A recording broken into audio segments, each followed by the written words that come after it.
Hello guys. Hello, is the stream on? Can we check? Yes, it's live. Amazing. So, hello guys, this is the webinar or the lections, and today we are in the Austrian Alps, and I'm driving currently. I'm being driven, yeah, so we could hear some navigation noises. I'm really sorry, but it was important to go live today because we have some awesome news to announce, yeah, and today we have multiple questions to answer as well. And let's start from the very beginning.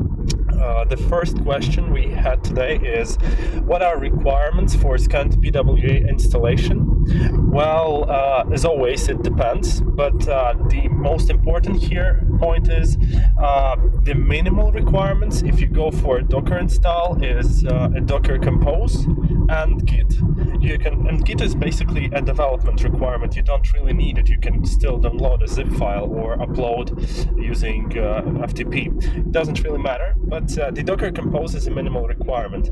If, however, you would like to have your original Magento and you want to run ScandiPWA on top of it, in order to do this, you only need one additional binary, which is Node.js. So if you have a Node.js, you should, and all the Magento dependencies, you can also run the ScandiPWA without Docker.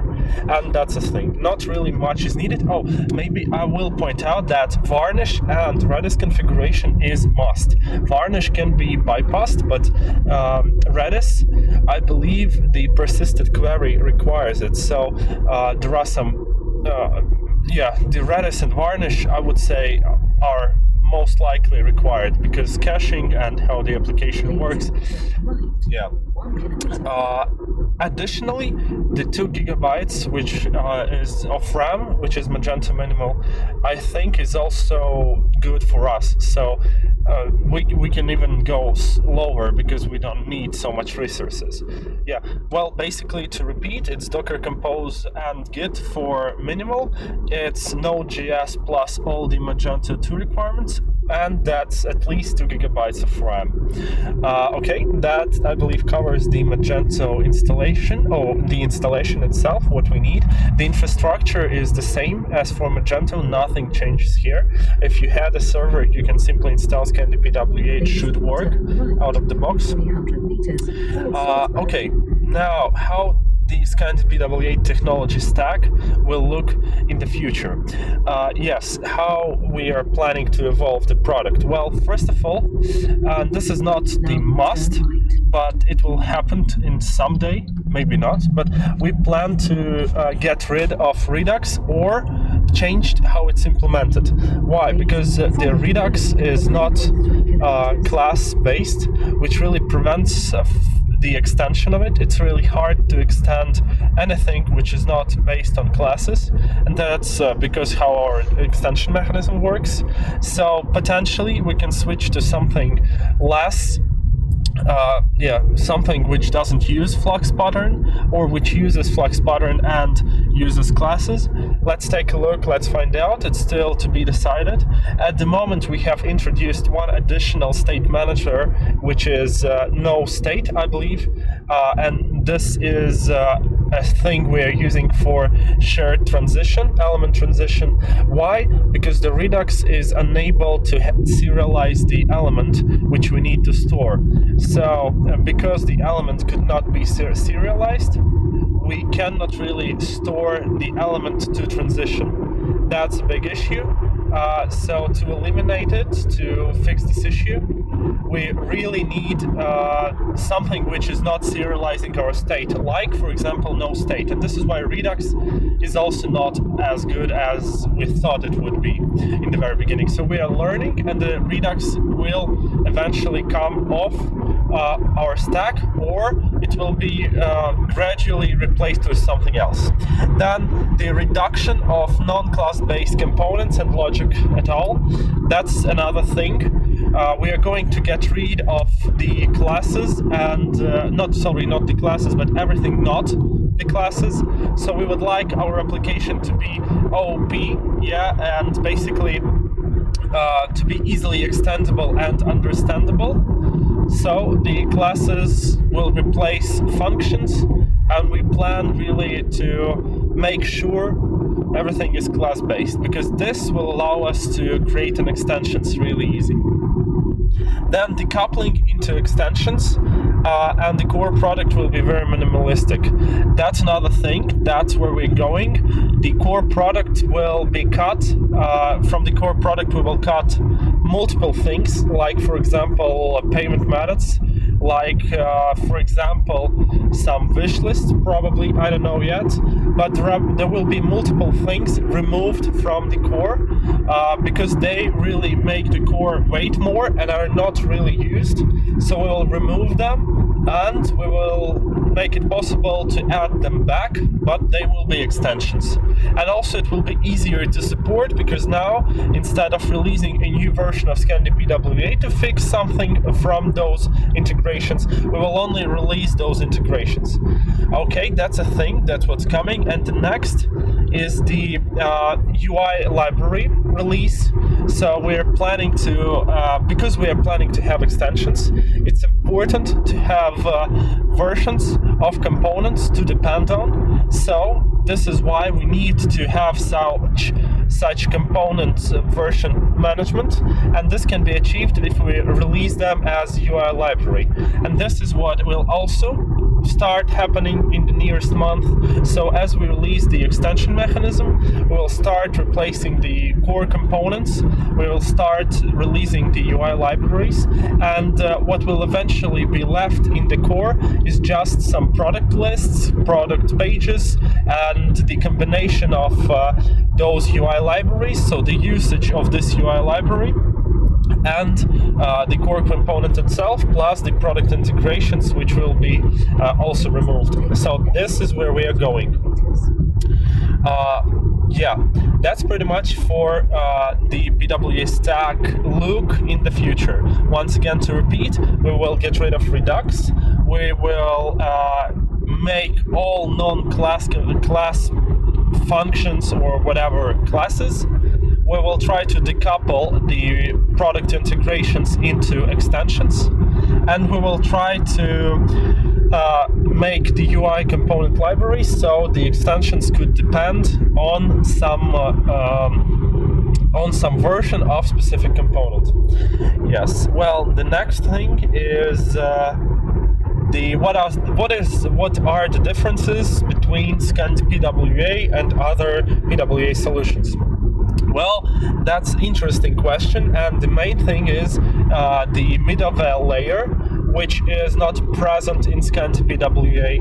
And we will speak a little bit about what middleware layer is and why it's important we don't have it in the next section. But now, just to clarify, middleware layer is just a layer of some computing between your main application, the backend, and your front-end application.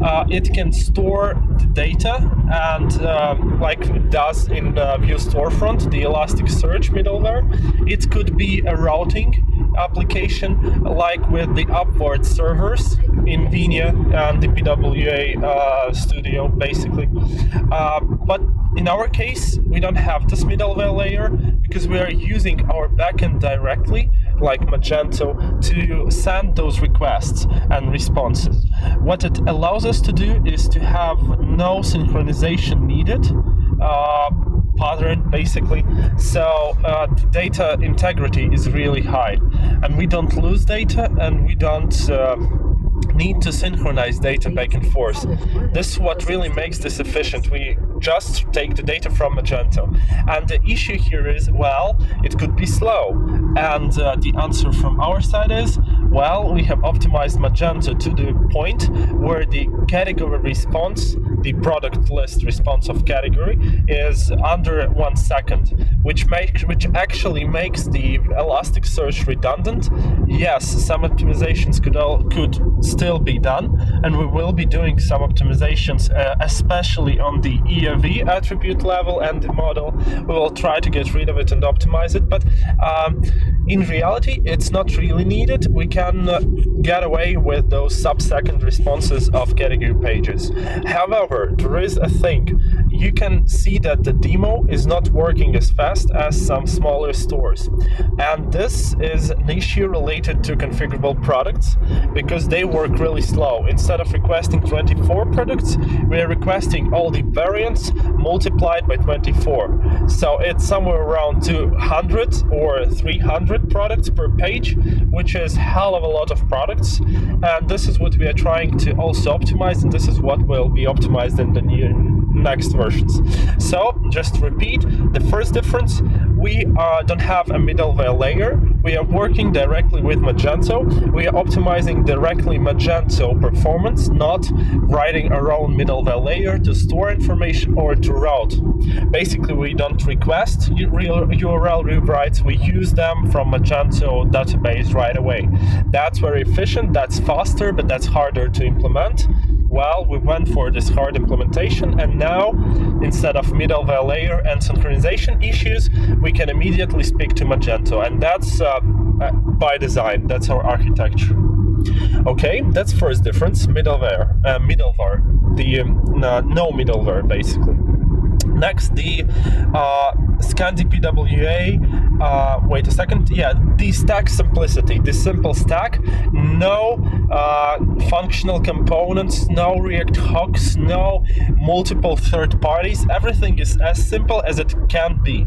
Basically, we try to have 0 or close to 0 third parties. We want to have a very basic, very simple components which you could exchange to your hard and really heavy third parties.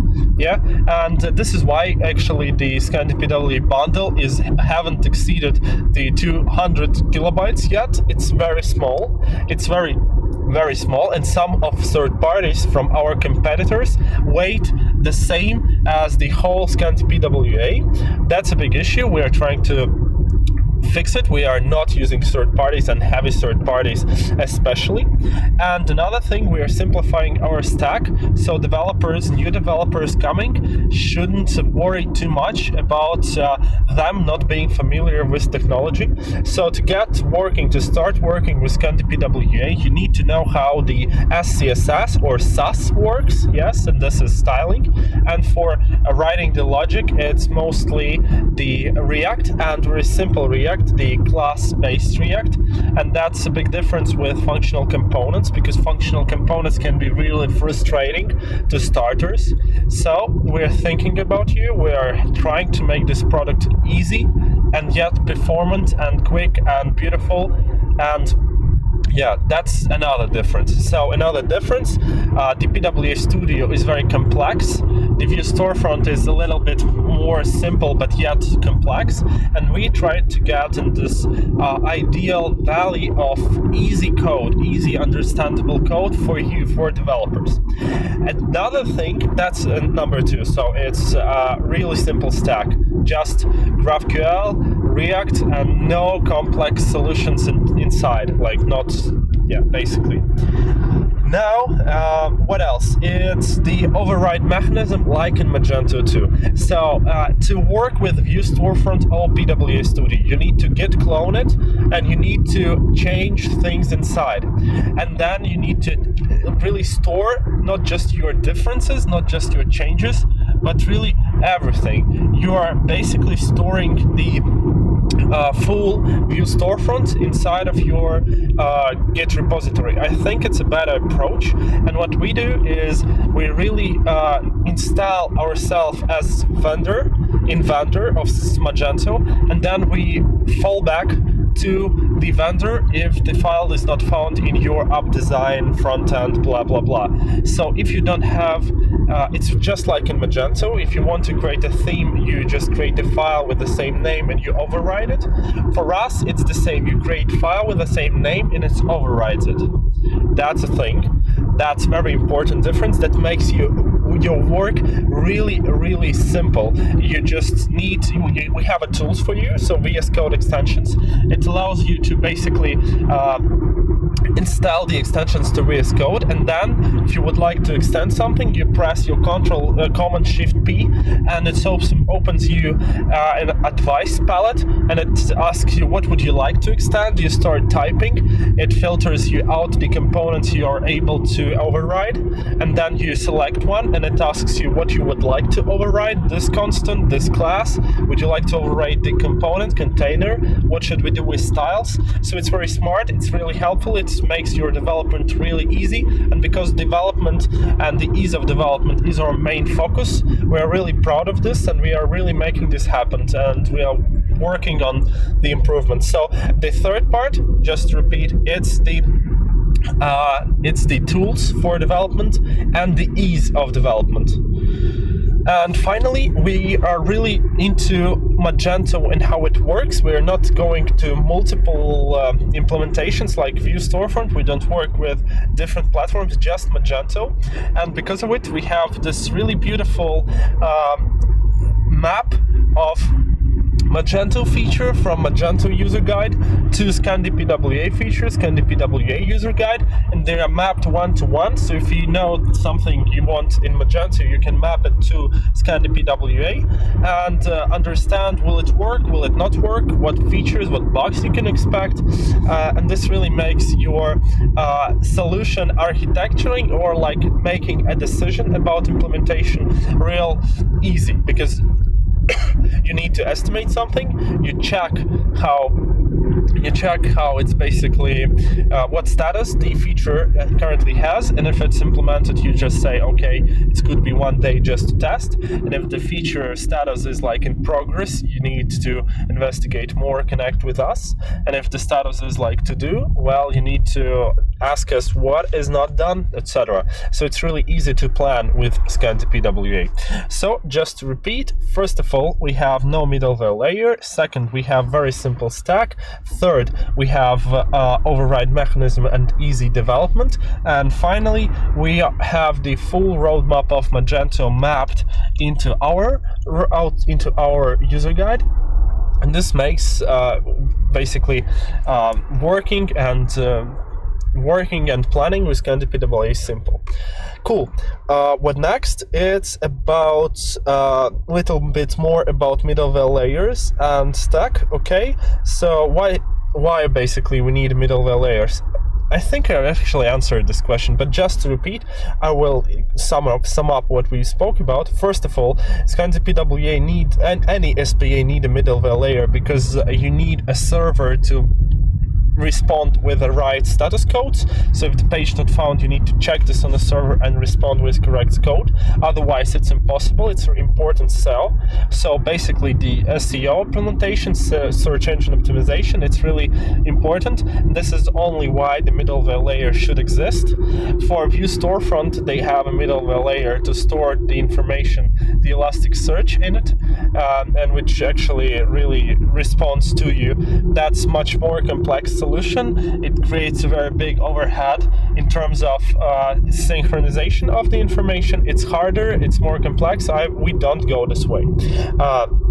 That's the thing. ScandiPWA doesn't have additional server and additional middleware because we were really anxious about, we wanted old infrastructure to work for ScandiPWA. If you had a server, we wanted you to just install ScandiPWA on it and get it up working in a matter of days, and that's a big thing. So middleware was no for us.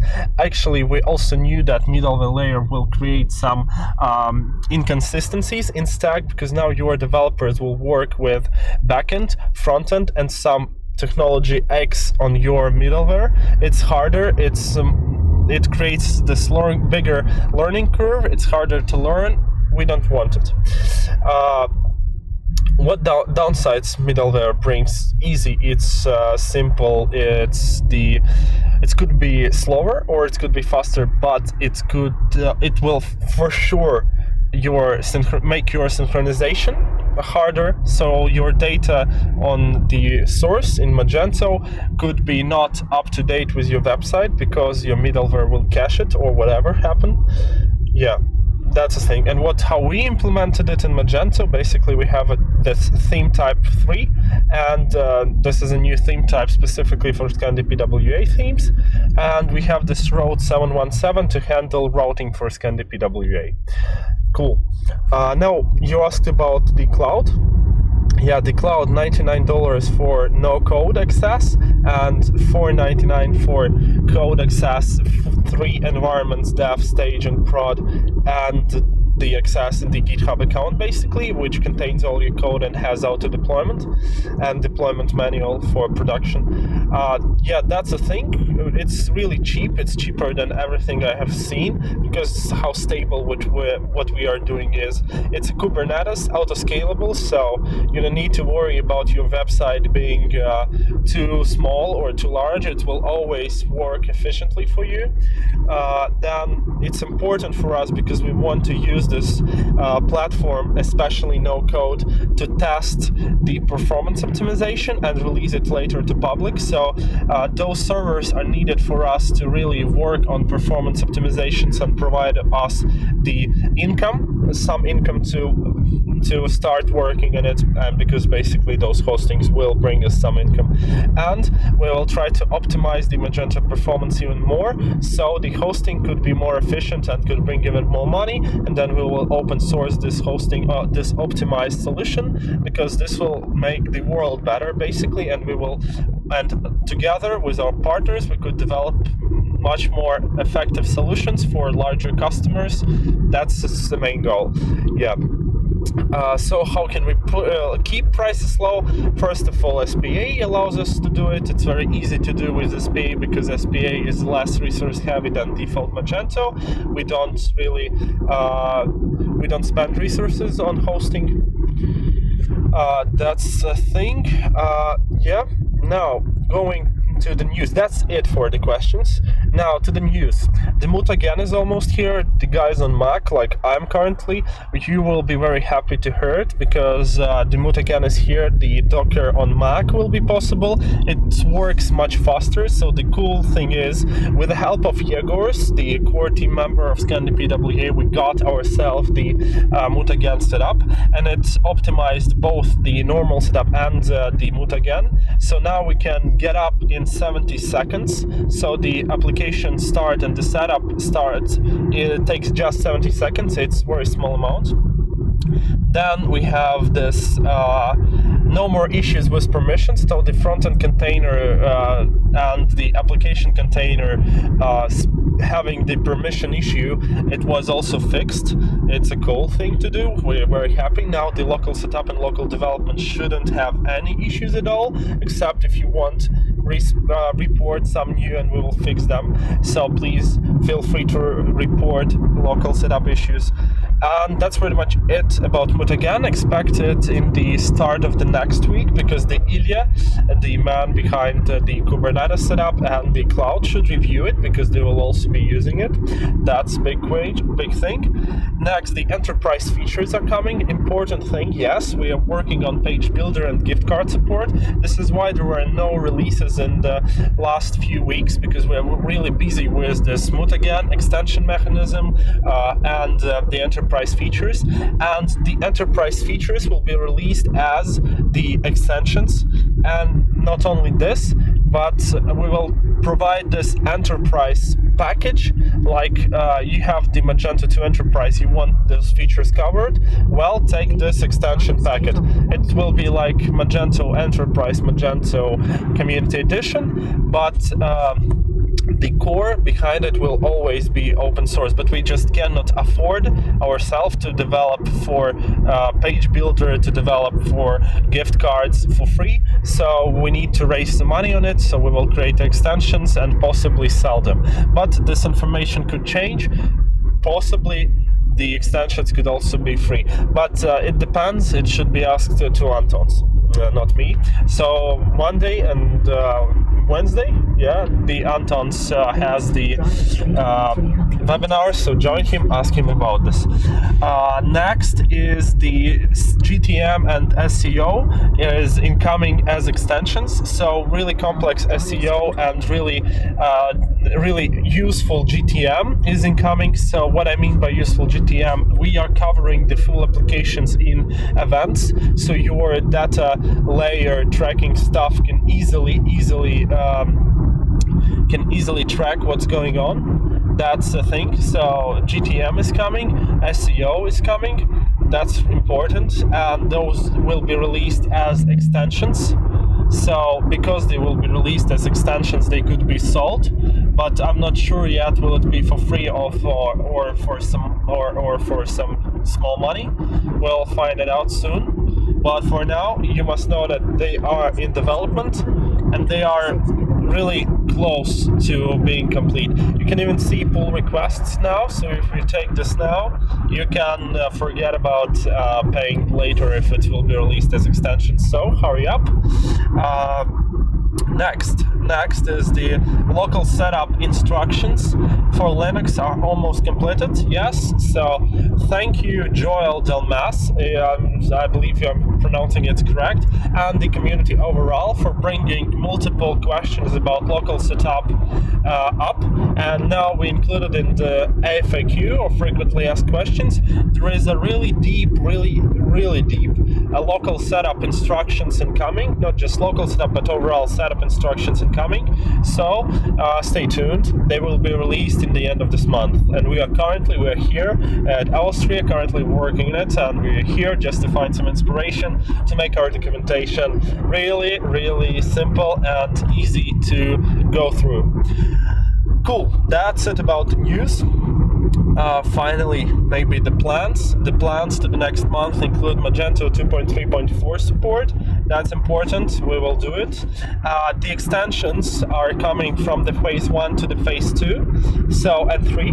What are the phase 2 and 3? Phase 2 is the CLI command and CLI command, and the phase 3 is a marketplace.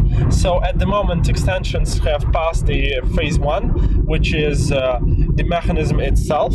Just to say what it includes inside, the mechanism currently supports the override of class method, the preference of any class in the application, and finally the classes will now have this full name, or they will be registered by namespace, and this will allow you to preference them basically. So that's a cool thing to happen. And the plugins, we won't have the before and after plugins. We will only have around plugin, and you can ask me next time about why, because it's if you want, because or you can wait until the docs will be live, because then you will understand. We're going for a pipeline, not for this real plugin, because I believe it really, after and before plugins are really frustrating if you start to work with around plugins. So it's either around or after and before, because around has more powerful features and it will going with around only. That's a thing. And finally, yeah, that's pretty much what was going on. And the documentation, again, we're working on docs. So the local setup for Linux, for remote server, like working on your computer with remote server, the remote server setup itself, the macOS setup, and that's possibly it. But there could be some deviations from this plan as well. Oh yeah, and the last thing is the setup on Magento itself. So it's 5 local setup guides for you, and they will be very detailed. Like, I assure you, if you'll read them right now, you will be able to understand how to set up ScandiPWA in no time.